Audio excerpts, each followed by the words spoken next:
So, we should be live. We're here in Washington, D.C. for a really epic episode of More Pain. We are joined by Larry Klayman. Hello, Larry. Lovely to see you. Jason and Michael. And in person with Michael. And we have on Skype with us, newly freed from the clutches of Robert Mueller, we have Dr. Jerome Corsi. Dr. Corsi, how are you tonight? Well, I'm really happy to join you, especially freed from the clutches of Mueller. That's a great opportunity to express how vindicated I feel, and thank you for the opportunity. You're looking very well, Doctor. Pleased to see you. Well, thank you. And it's a huge deal what has happened because, of course, you know, when this first came down, we were really worried about you, Doctor. Robert Mueller has been using totally oppressive tactics.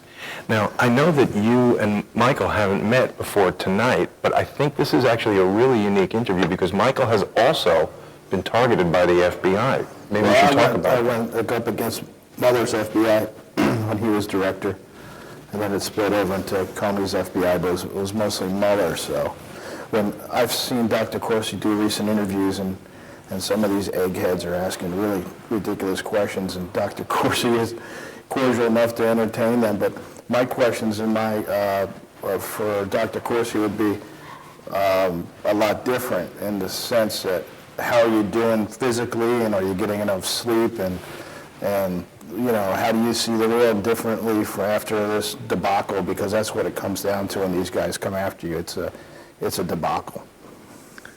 Well, those are good questions. Shall we go at it now, Jason? Absolutely, Doctor. Is that right with you? Well, Absolutely. Larry? My proud client and friend Yeah. is very good at expressing himself. As you know, he's written 22 best-selling books. He knows how to address things.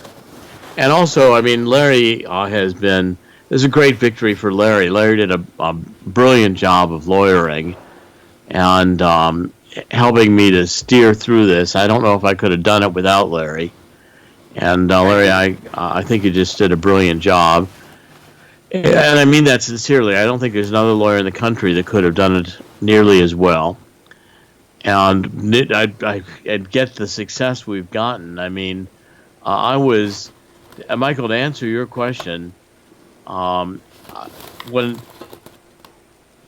I first resisted, going along with, it goes back to August 28th when I got subpoenaed.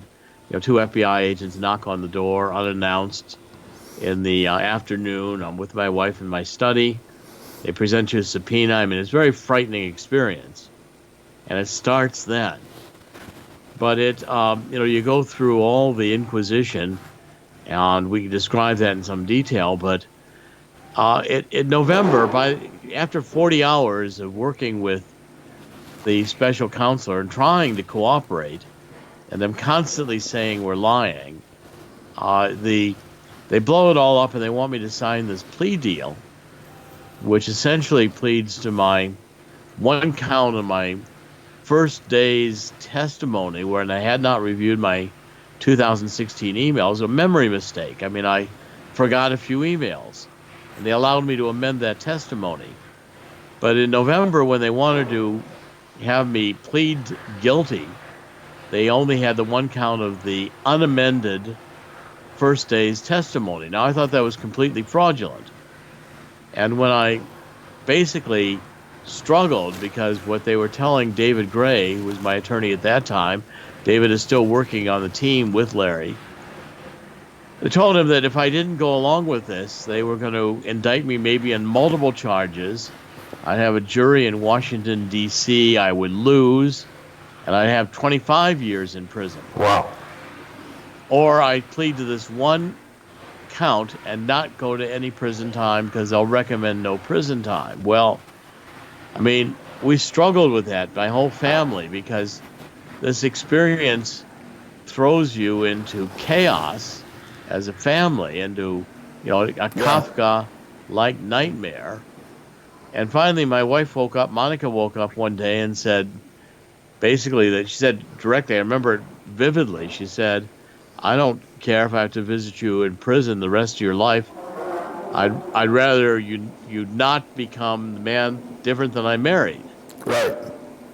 And I realized that at that point, even though we might have to spend millions of dollars and I would lose the case, that I was still not going to stand before a judge and God and swear that I committed a crime I didn't commit.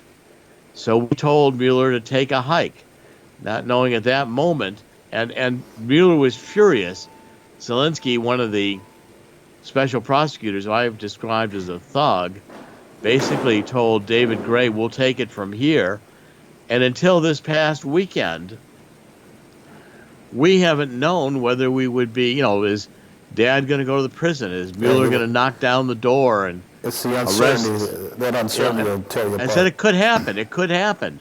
We couldn't rule it out until this weekend. So the whole family has been going through a nightmare, and that's really what the special prosecutor intended us to experience. Right.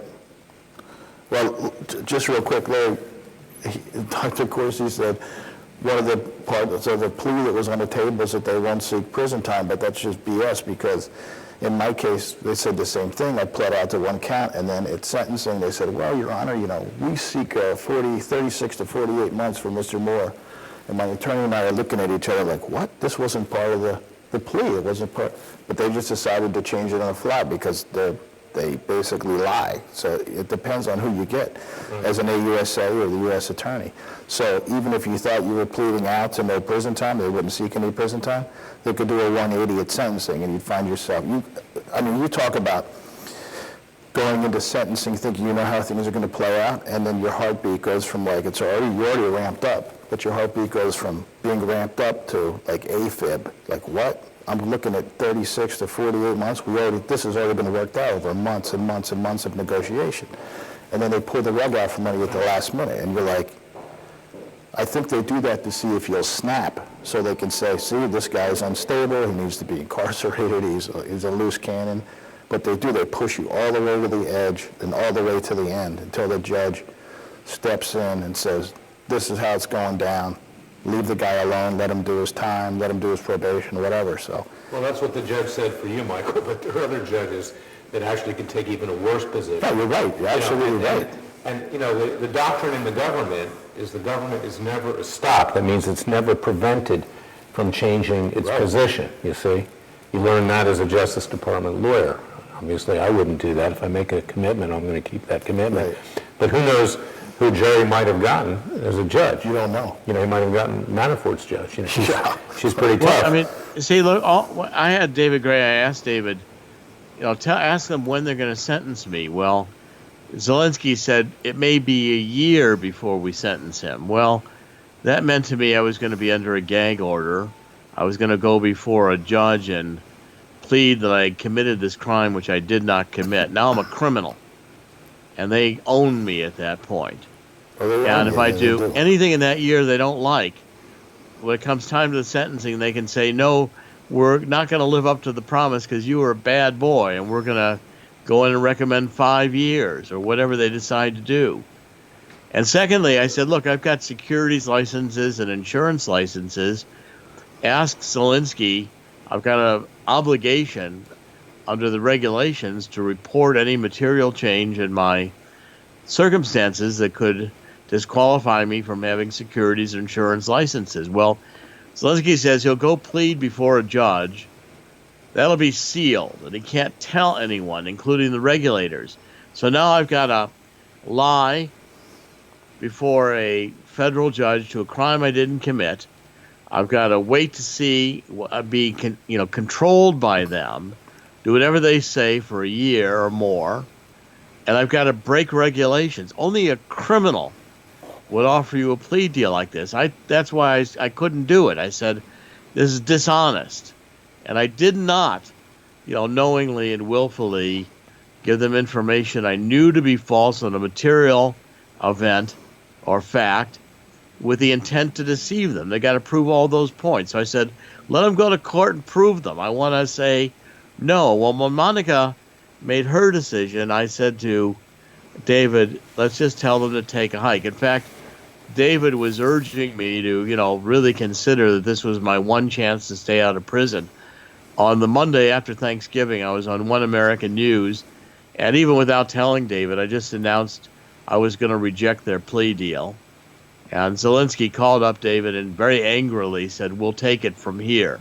Yeah. But when Monica resolved that we'd rather go through that agony, and that would just about destroy the family. 72 years old, I'd be looking at life in prison, never being able to enjoy the family again as a free person.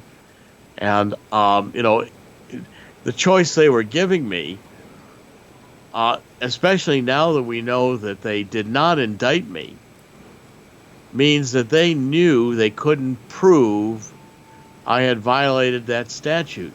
But yet they bullied me and tried to scare me into pleading guilty to what they knew they couldn't prove was a crime and I knew I didn't do.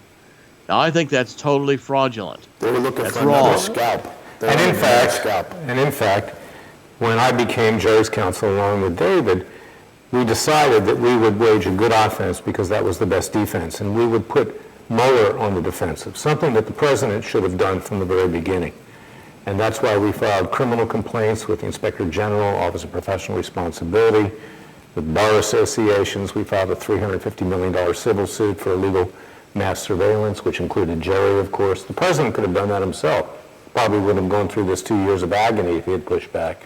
But what separates Jerry is that Jerry played it straight. He did it the right way. He told the truth, and he didn't threaten witnesses. He didn't try to weasel out, but he confronted it head on. And when you confront a bully head on and you hold them accountable, as in this case, they back down. They don't like it. They're not built for that. They don't like the pushback. No, they don't see that. Nowhere else in all this whole sad saga, this tragedy of the Mueller investigation, did anyone stand up to him like Jerry did. Yeah. Most of these people either caved or tried to use other methods to manipulate things, and then they wound up getting indicted. Well, it's funny. Dr. Corsi, he talks about his wife made the call. I've talked to the Flynn family. The wife made the call in the plea deal. My wife made the call when I pled out. She said the opposite. This has to end, just because I wanted to go to trial. But we're not going to talk about my case. But just, it's funny that every family hits every family differently. His wife said, no, let's go forward. My wife said, tie this off. If you don't think you're going to get jail time, tie it off, because Dr. Corsi will tell you, and you know from being on both sides, what this does to a family, the Flynns, the Moores, the Corsis, you can't even describe it. It takes your entire world, everything you worked for, it turns it upside down like a bucket, and everything spills out into the street. And you're lucky to pick up some of the pieces. You worked your whole life, money, career, friends, reputation, everything, right out the window. And they don't even... Well, Jerry's got a great wife, Monica, yeah. And she was with him on many of these interviews, and she's like Abigail Adams. She's still there with him. And she said, we're going to go for broke. And we took calculated risks. And this is the difference. You can learn the law in books. You can learn it on the internet. But you have to have the experience in Washington, D.C. I have it. Jerry has it. We know the way things work here. Right. Okay, so we took a calculated risk. We fought the law, and we won. Yeah, I was thinking about on the way down today, too. I can't tell you, I can't say enough. Monica and I have been together now. This will be our 28th year in August, and 28th year together, married, 3 decades. And I've just been very fortunate to have been able to find a wife who is as strong and as intelligent and ready to fight as she is. I mean, she's a fighter.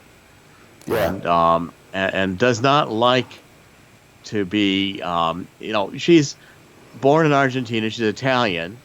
Father fought in World War II. He fought for the Italian army, then he fought for the Nazis, then he fought for the U.S. Army. I got to know him very, very well. I took him to Italy just before he died. And he was a fighter, and Monica's a fighter too. And you've got to look at as Michael said, it's the family, because what they do is they throw you into this crisis where your whole family's destroyed. And when Monica stood up and said, I want you to maintain integrity. We're going to go with integrity here. We're going to trust in God, and we're going to tell the truth as you have. And look, I'm 72 years old. I've never committed a crime. If I had any even income tax, they would have gotten me on that first. Yeah, they look at everything. And Larry, between Monica and Larry's just like, he's got the same steel in his spine as Monica does, because they both realize that when the government is coming after you and bullying you, you can't be afraid. Right. You have to tell them, I'm not going to do it. I don't care what you do to me. Because we're not here for earthly purpose. And, you've got to realize that. You've got to begin to trust in God. And Monica and I both have strong faith, and profess it openly. But in moments like this, you really we've faced some crises before. It's not the first one that Monica and I have faced. We've done it always together. And so that kind of a bond, I don't know if I could have with any other woman on the face of the earth. Yeah, That's a beautiful story. Well, it's like walking down the street. If that barking dog thinks that you think he's going to bite you, he will bite you. You can't give somebody the impression that you're scared of them. And what's interesting is that after we brought these lawsuits and criminal complaints, the level of respect from Zelensky Changes. and the special counsel changes. I used to get emails saying, best regards, Aaron. Yeah, because the lights are on now. Everybody's watching what they're doing. And we're not done yet. We're pushing back. We're going to go through with these lawsuits because there needs to be compensation. There needs to be justice. Yeah. And we also had Larry and David Gray were a great combination. David has been our local attorney for quite a while. He is very, very, he's a highly intelligent guy. He could easily have been in a major law firm, a senior partner, but he chose that he wanted to have a family. He's got 2 beautiful children, and he did not want to go through the corporate deal. He's got a local practice, and he's never really been on the federal stage before, but he's got a terrific demeanor. He was able to kind of disarm the prosecutors and intervene and work with them and negotiate with them while we were doing these 40 hours of this inquisition, and talk them off the ledge and work with me in the evenings. It was quite an ordeal, and he was quite skilled at it. And Larry's got a different set of skills. Larry knows Washington. He knows the district court. He knows all these players, and he knows that the only way you can deal with them is fight. I've known Larry for 15 years, and Larry's been a fighter every moment I've watched Larry win major cases that he's won. Most recently the Bundy case, which I think was another brilliant case, where he was able to demonstrate such massive government misconduct that a judge in the Bundy case who was set there to rig the case for a conviction had to dismiss the case.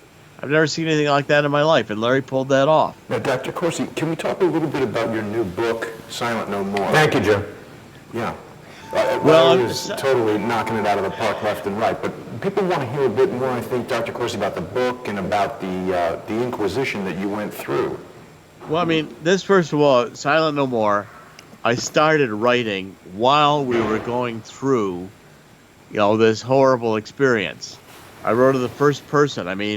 I started out, the first prologue is my Kafkaesque nightmare. I said, now as I write this in my senior years, I find myself threatened with imprisonment for the rest of my life. That's all because with the confusion and frustration that prevailed over Robert Mueller's prosecutors after 2 months of trying to cooperate with them, I now anticipate I may be sentenced so severely for one crime or another I may die in prison, all because of the way that Robert Mueller's witch hunt operates. Well, that's how I started the book. And I wrote this almost like a journal as it went through the experience. Now, I didn't even know if I was going to finish the book before they tried to throw me in prison. But I said, I don't care if they don't like that I write a book. I'm going to expose them from within. And so all the misbehaving that they did, all the bad behavior, you're in a little tiny conference room. First of all, FBI picks you up at your hotel. They pick you up at their vehicles they use every day. They don't bring an FBI SUV, a black SUV. They don't want to be recognized in the streets. They drive you to a FBI building in Southeast D.C. unmarked. They take you inside through the garage. You get into a secure room where they first take away all your computers and your cell phones. Then you're ushered up to a inside conference room that has no windows, little observation bulb that you know you're being watched from another room, and 3 prosecutors, 6 to 9 FBI, facing you on one side of the table. It's ridiculous. Me and David Gray Isn't on it the other ridiculous? side of the table. You can't even leave the room to go to the restroom unless they accompany you. The FBI has to accompany you to the door of the restroom. Wow. And they start in questioning you at, 8 or 9 or 10 o'clock in the morning, and they go until as long as they want, 5, 6 in the evening. And you don't even get to leave for lunch. Wow. Because you'll be photographed outside. And when they don't like what you're doing, they all, as a group, stand up and stomp out of the room and then call my attorney into a conference room and leave me in this conference room alone, where I'm pacing around and counting the floor tiles, for an hour or more, saying, are they going to come in and arrest me? Well, You those don't are know what's going to happen. you don't know what's going on. It sounds a bit And like they- psychological torture, Doctor. Well, it is. It was intended to be. It's intended to be. This is all by design. They ask you questions right away. They know you won't remember the answers. First of all, we came in. I said to David Gray, I said, look, David, can they get a search warrant and break down the door and come in and grab whatever they want? And David said, sure, they can do that. So I said, fine, well, let's just give them everything. Let's save the trouble. Let's give them my computers. We'll give them the backup external hard drives. We'll give them the time machine applications. We'll give them my cell phones. I even worked for my emails. Quantico called me up, the FBI in Quantico, on the phone, and I worked with them to get the double verification on my computer where I could authorize them to look at my email accounts. Wow. Very I helped intrusive. Quantico. Yeah, but they would have done that anyhow. Jared, tell them about some of the psychological attacks, torture, whatever you want to call it, how they mocked you and your religion, your works, your writings. You go into this thing, and I write about this. Jeannie Rhee, who is a Hillary Clinton attorney Right. for the Clinton Foundation and a Clinton insider and activist, was one of the attorneys, and she said, Dr. Corsi, you're asking us to believe that in July and August 2016, when you went on a vacation with your wife, it was our 25th wedding anniversary, that this international flight, God intervened in your mind, and you had this miracle where you realized that Julian Assange had Podesta's emails, and he would drop them day by day starting in October. See, this is what they couldn't figure out. I did, by my own, deduce that, and I told Roger Stone and I told others. They had all my emails, they had all my phone conversations, they knew what I said on the phone, and they said, we can't believe he didn't, have contact with Julian Assange to know this. He couldn't have figured it out himself. And so that was at least 20 hours were on that psychological terror. And Jeannie Rhee was ridiculing me. Aaron Zelinsky, one of the younger prosecutors, but kind of a thug, Rod Rosenstein groomed him as a prosecutor. He mostly prosecuted organized crime cases. And he said, Dr. Corsi, you don't know the difference between true and false. You pick up this fact and that fact, and you weave them into these lies, and you write these books that everybody believes, and you're just, you don't know the difference between truth and falsehood. Well, I'm realizing he's demeaning my research and writing back to, 2004 when I co-authored with John O'Neill, Unfit for Command, the Swiftboat book. Then wrote The Abomination in 2008. I've written 22 books since 2004, and David Gray said, look in your rearview mirror, there's a lot of corpses of Democrats back there. They want to get you. Yeah. But I mean, here's Jeannie Rhee. The one time I went to the grand jury, Jeannie Rhee wears a see-through blouse with no bra. Wow. I write about this. I say, you know what? I said, wow, a woman's, this offending me. I mean, I may be a little, straight-laced here, but going and exposing her breast to the grand jury, and I'm supposed to be, this is not supposed to distract me, or I'm not supposed to pay attention to this. Well, so your virtue, Jerry, is you didn't expose anything to the grand jury. Yeah, well, Except the truth. Except the truth. I always went in to tell the truth. Now, my memory, I had told them from the beginning, I can't remember precise emails or precise conversations. I mean, Zelensky, one time, said to try to get me to give them who my source was to Assange, because this was their whole theory in collusion. I wouldn't have been a crime for me to talk to Assange. Would not have been a crime for me to have published emails that Assange had. But what they wanted was me to have introduced Roger, and then Roger coordinates with Assange as to how to release the emails to best damage Hillary. Well, none of that happened. Okay, and so Zelensky says, no, we want you to regress, go back into 2016, put yourself in Italy, and tell us what you see when you're thinking about Assange. And I say, well, maybe there's some man talking to me. They get all excited. Maybe I found a source. I say, wait a minute. Next thing I'm going to tell you is that in my previous life, I was Alexander the Great. And this is kind of a carnival technique people use to, get people to pay money to regress and find out their past lives. It's like a parlor trick. It's a carnival parlor trick.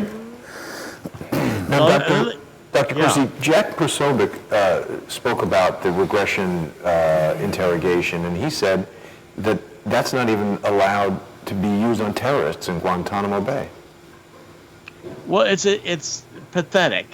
I mean, you ask somebody to go back and imagine things, and then you want to use that as testimony. Is that admissible? Is that admissible? Well, there are no rules in grand juries, unfortunately. Even Justice Scalia said that in this case. And we were doing this in the 40 hours of, voluntary testimony. And, this was on all, of course, they're not recording it, but they're making notes, and this can be construed as lying to the FBI. I mean, it's just as serious as if it were before the grand jury, except there's no verbatim record being taken under oath. At any rate, so this whole, Zelensky is, well, no, and Jeannie Rhee decides she's going to play. So, Dr. Corsi, we want to have three categories here. Here's the things you really remember, and here's things you don't remember at all. And here's things you kind of remember, but it's fuzzy. And let us show you some emails and ask you but we don't want you, because before they'd said, well, we don't want you reconstructing. We want you actually remembering. And we don't want you inventing. So they start showing me emails, and I say, well, now that one I really remember. But, Ms. Rhee, the problem is I don't know if I remember it because I've reconstructed it or because I've invented that I remembered it. I think you had 9 categories. So by the time you were done, did you drive them insane? Did they go off screaming? I don't know. I can't distinguish anymore whether I really remember anything. Maybe I'm reconstructing it all. And she said, do you actually remember even seeing these 2 emails before I showed them to her? And I said, actually, no. You should have said, the only thing I remember is your see-through dress. I can't remember anything after that grand jury wardrobe. That's the only thing I really remember. All the rest of it I don't remember nearly as precisely. Now, Dr. Corsi, there's a lot of conversation now in the news, in the mainstream media, where people, geniuses in Congress like Adam Schiff are demanding that the Mueller report be released. Now, of course, the Mueller report is going to contain the type of information that you're talking about, grand jury testimony, your emails, your personal information. Can we talk for a minute about the implications of demanding that this sort of thing be released? Obviously, if the FBI and Robert Mueller's special counsel's office has investigated Dr. Corsi and found him not to be guilty, they haven't found sufficient evidence to bring a charge, isn't it violating the doctor's rights? It is. It's violating his rights and other people's rights who are not charged with crimes. And that's why you have Rule 6E of the Rules of Criminal Procedure. And in fact, in the case that we brought against Mueller, we're alleging that he criminally violated, in a civil context, these grand jury secrecy rules, which severely damaged Dr. Corsi. And, you know, I have to give Barr some credit. He went further than I thought he would go. I believe he said no más, no more indictments. You're going to be wrapping this thing up. That's what got Andrew Wiseman basically to quit very publicly, because he wanted to go forward probably with indictments of others. But Barr is not the kind of person that's going to withstand the pressure not to release this stuff. He is an establishment figure, and he's already agreed to do it. That's how he got confirmed. And that would be wrong, and it would be aiding and abetting a crime if he did release this grand jury material. Now, he can go to a judge, but these judges just rubber stamp things. That's what they do, both on the side of the Democrats and the Republicans. And Larry, because they're establishment too. You're of course representing the doctor in his civil case against the special counsel's office, and that's a $350 million suit. What are the next steps for that, and what would the implications be if the Mueller report is released and it violates the doctor's rights? Well, it makes our case. It cements it even further if they're advocating that. We are going forward with that, and the government, to use the term loosely, filed a motion to dismiss recently. We have to respond to that. We're serving Mueller individually. He was sued in his individual capacity as well as official capacity. Because unless you hold these people accountable personally, it's going to happen again. And forget about what Lindsey Graham says up on Capitol Hill. This is all posturing. But Lindsey Graham had to reveal yesterday that he was the one that turned the Steele dossier. He was the rat. Over to McCain and suggested to go to the FBI. He looked like he swallowed a canary today when he was on TV. He's totally conflicted. That's going nowhere in the Senate. So it's up to us, really, to make the point and to bring about justice. And Jerry, that's why he's so brave. That's why he is a hero and has to be saluted for what he's doing. And that's why people need to read his book, because they need to see what a hero really does. He doesn't back down to tyranny. I think the real question on most people's minds, Dr. Corsi, is will you buy a Maserati with Robert Mueller's money? You know, hopefully a lot more. Yeah, I mean, look, what I want to, I'm not going to let them get away with this. What they did to me and my family shouldn't be done to anybody else. And so now they've got to pay, and we're going to have to bring this case forward. I think the fact that they did not indict me makes it clear that the plea deal they gave me was a thug, bully move, that they knew they couldn't bring that case in court and win.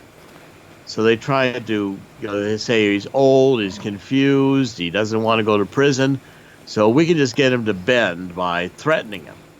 Well, I think they were shocked when I told them to take a hike. I wasn't going to do it because they read me wrong. They felt I was breaking. I thought they'd broken me. And they weren't anticipating I was going to write a book and hire Larry Klayman. Right. That was never in their imagination. They thought they were working with David Gray, and David would understand that this was my one route not to go to prison. Well, and David was doing his job of trying to explain to us this might be the only way you can stay out of prison. They might indict you, and then they might come and handcuff you, and then, then we're going to have to spend a lot of money on a trial, and you'll probably lose in Washington. Right. They'll probably get 5 counts, 5 years each. There'll be 25 years you'll be sentenced to. What you're describing. That's what we faced when we decided to tell them we weren't going to take the plea deal. And now I want to expose the fact that they leaked to the grand jury, that they used these fraudulent techniques. Yeah. I mean, my book, Silent No More, is part of like the brief which shows real substance behind the claims, because here's the evidence of what happened. I mean, nobody else has written a contemporary account, written as it's going on, of what it felt like, what the dilemmas were, what they were saying. And David Gray took very precise notes. So I was able to build this whole book on his notes in my memory. And Dr. And, you know, Corsi, should people yeah. be purchasing the book at CorsiNation.com, or where's the book available? Well, I'm not really prepared to sell the book. We're not set up to. I see. Corsi, it better to go to Amazon.com or to BarnesandNoble.com or the bookstores. The book is now in hardcover in the bookstores. I narrated the 9.5 hours, so the book is available on audiobook and also iTunes, and it is also an ebook. I'll hold it up so you can see the cover of the book right there. And it's on Amazon. It's doing very well right now. And I think, you know, the key thing is that no one has written a first-person account of what it was like to go through this. This is the first one of those that have been done. And it's a pretty startling thing to see how these prosecutors operate. Because this is not America. I don't care if this is standard operating procedure. You know, they shouldn't be bullies. They shouldn't play these memory games. I went in to cooperate. I've been quizzed a lot of times, including my general exam and Harvard University for my PhD. I've been questioned many times in a tough format. I'm happy to be questioned, but not where they are setting it up so that you're going to forget something and they can accuse you of lying. That's not lying. That's a memory mistake.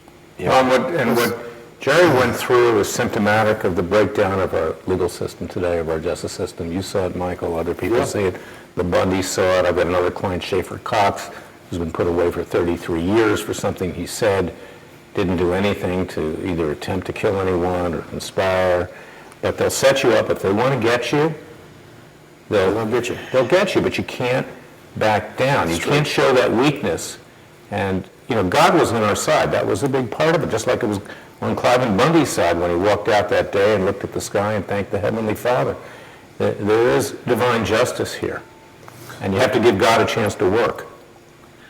Dr. Corsi, can I ask a question? Yeah, sure. Sure.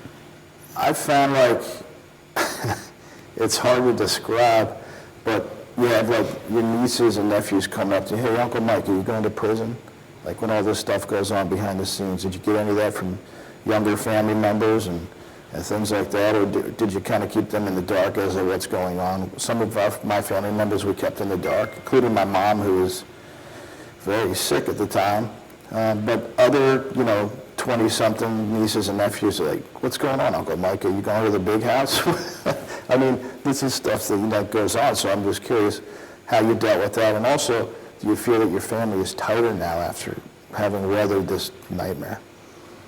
The immediate family with the family that dealt with it. Right. And, we've been a pretty tight-knit group for a long time, and we really did not get into discussion with a very broad group, including friends. I mean, through this period of time, we weren't, it destroys the family. I mean, everybody is in a constant emotional up and down every day. You are waking up at 3 a.m., you're unable to sleep, you're constantly feeling you can't work.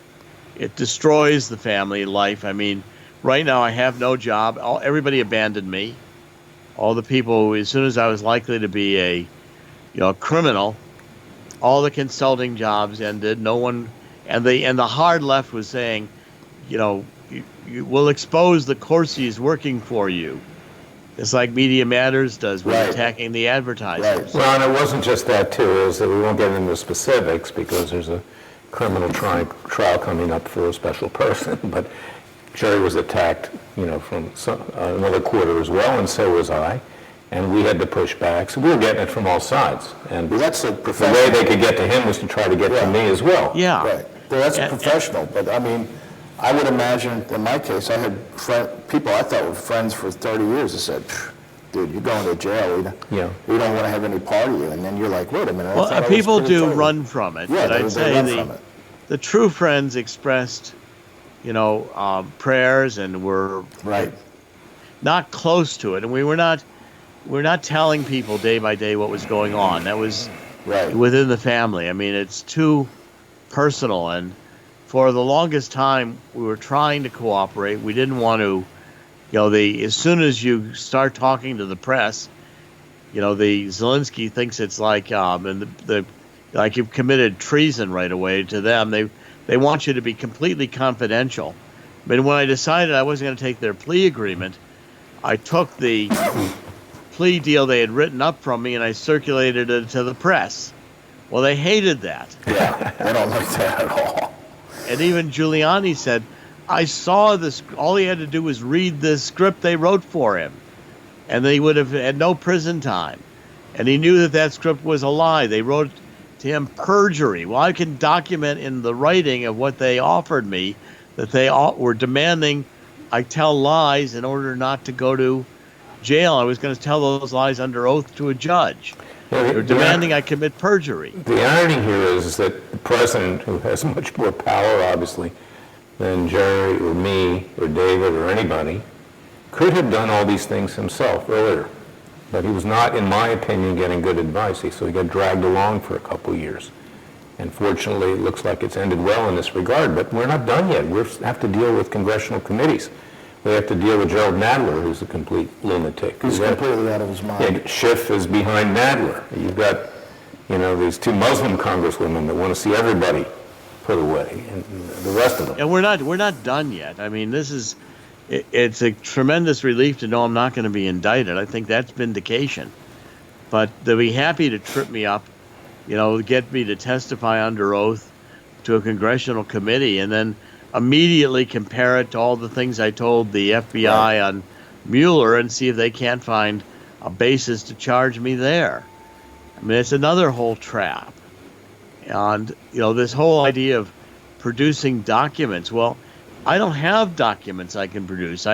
Most of my documents are in that computer external drive, which was that I was using the time machine, which backs up every few days.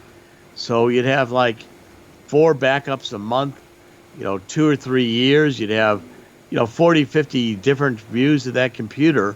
You'd have to it'd be very costly to go in a forensic way and get all the information out of that computer. Now, the FBI can do it at Quantico. They've got endless resources. Right. But I don't have endless resources. I have no income. Well, that's amazing. We said to the congressional committees, we'll give you the documents, but we have to recreate them off of these hard drives. Can you pay for that? No, you pay for it. Yeah. Isn't that unbelievable? It's their committee. Well, yeah, I mean, what you guys are describing is a topic that seems to be coming up again and again on Crowdsource the Truth, which is lawfare. You're using the law. I mean, Larry started the conversation by saying, you can study the law from books and you can read about it on the internet, but that's like knowing the rules of poker. You need to be able to maintain your poker face and play your hand. This is a good point that I want to make. In the last few days, you see all of these media figures, particularly on the right, talking about how they won the battle, they won the West. Credit for everything. Okay? Yeah. And, taking shots, deservedly so, at the leftist media, saying that they've committed all kinds of atrocities. But, Jerry's the only one who has actually put his mouth where his money is, or his money where his mouth is. Right. He brought the lawsuit against the Washington Post and Jeff Bezos. Okay, so it's one thing to complain, but he's actually taken action here. And we have a lawsuit in that regard, too. In fact, they were included for defamation with Mueller and with some of the others that we sued. But he's no longer in the club. They threw him out of the club. Like, you know what I mean? The echo chamber. You have to be non-threatening. You can't be a guy. You can't be an outlier who goes against these guys. That's your ticket out of the right-wing media darling club. It's like, this guy's the real deal. We don't want to mess with him. Well, he doesn't talk, he acts. Well, that's the difference. I mean, and quite the contrary, all these other people do is just talk. They don't do anything else. There's nothing behind it. I mean, Just it's talk, like, talk, look, talk. this is supposed to be the FBI. They got 9 of them there. They're supposed to be the best profilers in the world. And they obviously profiled me as old, scared.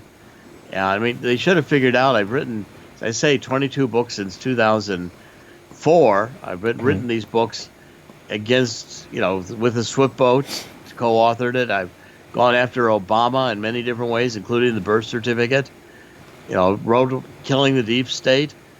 They should have figured out I was going to write a book about them. They're not as proficient in intelligence And you know as I think what? they are. He's never been wrong about anything. Yeah. That's the reality. The other night we were on with Anderson Cooper of CNN, and he goes after Jerry, and he says, but you said that President Obama was born in Kenya. And I said, no, wait a second. He didn't say that. He said that birth certificate's fraudulent, and there's forensic evidence to prove it. And Anderson just kind of melted. He lost his mind. It was Right. great. So I put that up on our YouTube. We have 3,000 views. People don't believe that Obama has a valid birth certificate, and I think a lot of people don't believe he was born here. That's a legitimate At question. the heart of that matter, yes or no, whatever, that document that they produced was a disgrace. I mean, I've dealt with forgeries. I've actually, might have tweaked a couple of things, Photoshop, on behalf of the government. That thing, I don't know where they came up with that thing at. There was a disgrace. Once, 10 minutes after I ran it through the filters on Photoshop, and I also use Illustrator, you can open the Illustrator, layers. and I said, I thought it was a joke. I thought somebody put it out as like a joke, like it was from Well, London or first, something. I mean, on its we face, found- they didn't use the term African American in 1961. Yeah, especially Well, in we Hawaii. It wasn't found- invented yet. We found the birth certificate, the long-form birth certificate that Hawaii issued from which it was copied.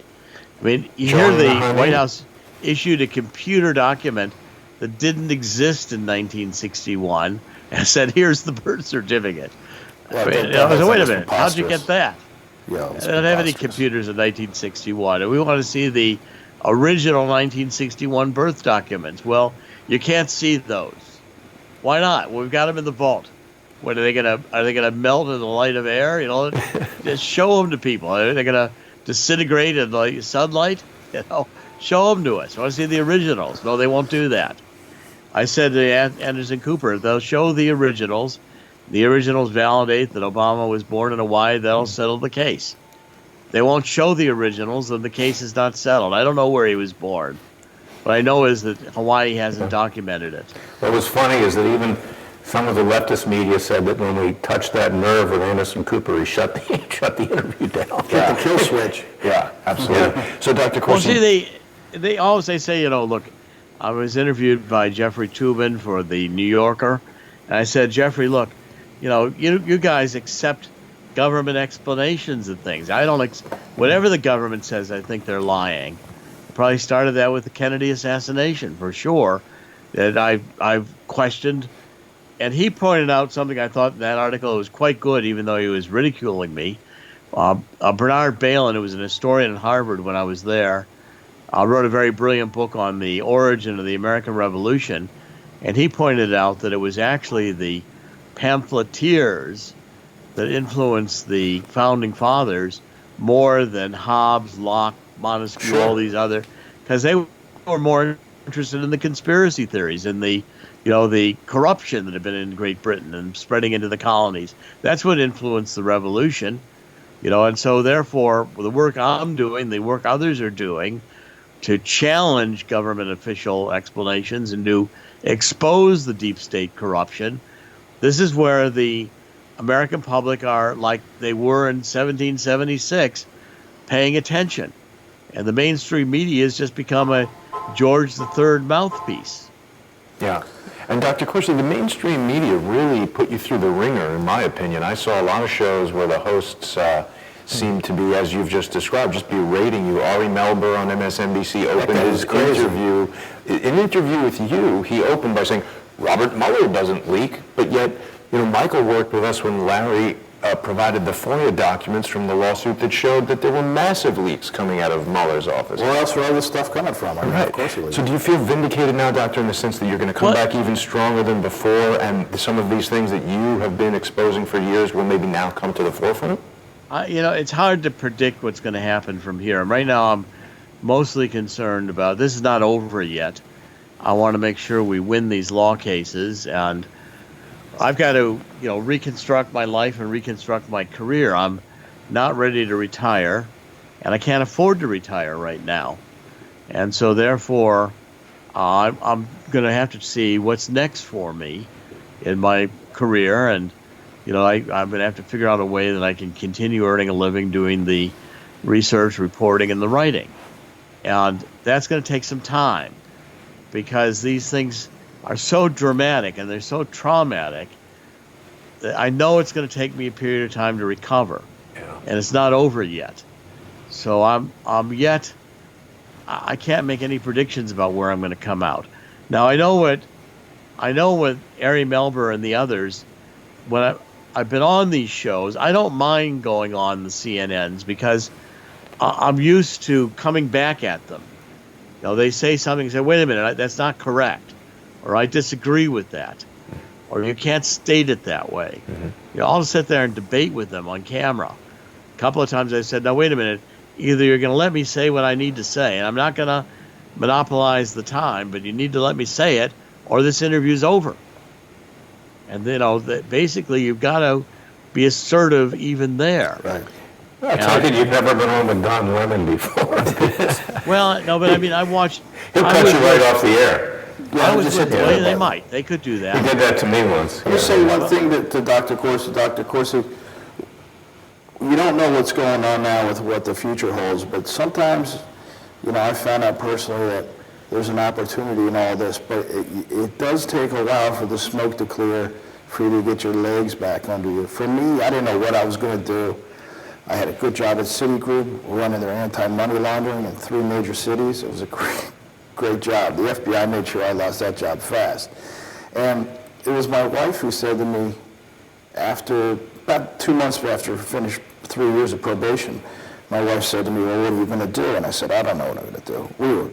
Our house is in foreclosure. It was a mess. They ruin your life. And she said, you're not going to let these guys get away with this, are you? And I said, what do you mean? You told me to plead out. She said, I told you to plead out because it was time to tie it off, but you need to do what you do best, and you need to, fight back. Fight back, and well, you take these guys out. You need to take them out. You need to take them out. Use journalism. Turn the lights on. Do what you do best. They'll never expect you to come back at them ever. Well, I've only ever tried to tell the truth and to get to the bottom of what I'm researching. My books are all very heavily researched and footnoted, and they ridicule them, but their ridicule is often very thinly thought out because it's all ideologically driven, and the hard left tends to create the narrative that they all parrot. Right. In fact, they almost use all the same words every day, the same talking points. The left coordinates and colludes how the narrative is going to be, spun each day. And what I think here from where we're headed now is that I think we broke the back of Mueller, because if I had connected Stone to Assange, that would have built their collusion case. Yeah. And they spend so much. I'm one of the guys they interviewed the most. 40 hours. They spent all these months with us. They tried to break They tried to break me, but they needed to build the case. They needed what they wanted me to say. They needed what they wanted to be true. So, I mean, this whole thing was a fraud because usually you start out with a crime. I mean, if you don't have a body, you don't have a murder case. You've got a missing persons case. But yet they'd already convicted Donald Trump as the murderer and committing treason in the murder. Now they just needed to find out what the crime was. And so they had a narrative, and the box they wanted me to fill in was that I connected Roger to Assange. And if I'd done that, that's all they would have wanted to know. And then they would lean on him. Then they'd have gone, because none of that would have been a crime for me. Right. Okay, I could have easily. They wanted me to be the testimony that would have established the basis where they could go after Roger, and that we cooperated and gave them everything. They thought this was going to be easy, but the problem was I didn't contact Assange, and I did figure it out myself, and that's what broke their case, and that's what drove them insane. And then they start all these act-up techniques, walking out of the room, constantly saying to my attorney, I'm going to be sent to prison. I mean, trying these, they sometimes ask questions in rapid fire. Ask you the same question 6 times, all a little bit differently. Try to get you to say different. Jeannie Reed says, "You told us 4 different things about this." I said, "No, I didn't. You just asked me 4 different questions." The amazing thing about this is it's the same exact thing they're accusing, well, there are definite parallels. Michael Avenatti of talking to with Nike. It was extortion. They're talking to the guy, "You're going to go to jail unless you sign this plea." It's like, it's not right. So they're allowed to do it, but now Avenatti's going to go up the river because, I mean, basically as an attorney, you can't do these things. You can't threaten a company like that. Well, but yeah, he didn't, apparently he didn't have a client. He was just threatening. Yeah, but I'm saying, I think this is another episode. as a prosecutor, you can use the same tactics that they're indicting other people for. That's just, Well, they don't have any. They're not held to standards Right. of anything honest. They can lie. They can be dishonest. They can extort you. They can threaten you. They can misbehave. They can all walk out of the room. They can keep you there until your mind is a mush. I mean, they can do all these things. These are their lawfare tactics, Doctor, aren't they? And it's got to be stopped. That's why I Well, want. they're above the law. Look at what this prosecutor in Chicago did with Jesse Smollett today. Right. But now, we, the American people, even Rahm Emanuel reacted. That was unbelievable. thanks to the amazing case that you put together with the help of David Gray, Larry, we now have Dr. Corsi as essentially the Rosetta Stone. He's the man who survived the alien abduction to come back to Earth and tell us all about it. Doctor, I want to thank you so much for joining us tonight. I know it's very late. I appreciate you taking the time and look forward to hearing more about your story. Can you remind everyone where they can get the book, Dr. Corsi? Yeah, the book is Silent No More. And as I said, here's the cover. Thank you.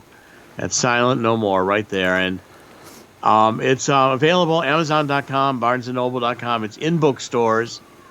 You can get the audiobook or iTunes version. I narrated it like a podcast, 9.5 hours. And it's also on an ebook. And it's beginning to sell very well. And I think it's very important that people read this because it is the inside story of how these Mueller prosecutors, I think, are rogue and are violating the law and are terrorizing people. And it's a psychologically damaging technique. And by the way, if I went through this, you can go through it. I mean, wait until they criminalize Christianity. Wait until they criminalize their climate issues. And if you disagree with them, it'll be like communist China and the Cultural Revolution. You'll be going through thought crimes. Wow. It's already happening in Great Britain. I'm just going to call Larry. If they come Exactly. Well, it's a troubling state that we're in, but Dr. Corsi, I'm really pleased that you've prevailed. You're looking very well, and again, thank you for joining us tonight. Thanks, Dr. Corsi. The American people owe Jerry a great debt of gratitude. And you, Larry, Well, both of you gentlemen. God bless you all, and Jason, I'll be happy to come back on your show anytime you ask. Wonderful, Doctor. We look forward to seeing you, and of course, people can follow what you're up to by going to CorsiNation.com, your writing, your videos, etc. And I think everyone is excited to see you back in action, Doctor, and out of danger. So, thank you once again, and gentlemen, thank God, and thank Larry Klayman and David Gray, and thank my wife especially. Thank you all. God bless you. Thanks, Doctor. God bless you Take all. care. Thank you Have a very great much. night, Dr. Corsi, and thanks everyone for watching. We'll see you tomorrow.